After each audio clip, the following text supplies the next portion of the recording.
Guys, कैसे उम्मीद करती हूँ बहुत ही अच्छे और खैर खैरियत से होंगे और आपकी तबीयत मतलब कि जितने में मेरे मतलब कि इस व्लॉग्स को देखते हैं मेरे प्यारे प्यारे व्लॉग्स वो अच्छे होंगे। उनकी तबीयत भी अल्लाह ठीक करे, दिल ख़राब है अल्लाह इंशाअल्लाह मेरी दुआओं से वो ठीक ठाक हो जाएंगे।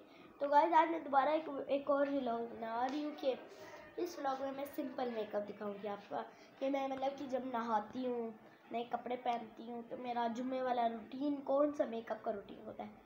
मतलब कि थोड़ी लड़कीज़ का होता है कि गर्ल्स का होता है कि वो ज़्यादातर डार्क मेकअप करती है, पर मुझे लाइट मेकअप पसंद है। तो अभी मैं बताती हूँ क्या क्या चीज़ है। ज्वेलरी भी इतनी ज़्यादा नहीं है कि वॉच ये सामान है, ये सारा सामान मैं लगाऊंगी और वो भी इस शीशे के सामने जो अभी बहुत बहुत गंदा हो रहा है। अभी हम मेकअप स्टार्ट करते हैं। पहले गाइस मैं क्रीम लगाऊंगी, ये वाली क्रीम, ये जो सी है ना ये क्रीम, ये मुझे नहीं पता इसराइल की है किसकी है, पर ये है बहुत क्रीमी क्रीम।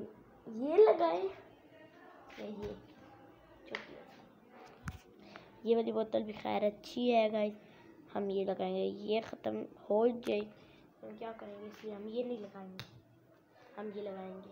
अच्छा गाइस, चलो मैं कैमरा सेट करके फिर आपके साथ ब्लॉग स्टार्ट करती हूँ। शीशे में देखकर बंद करूँगी।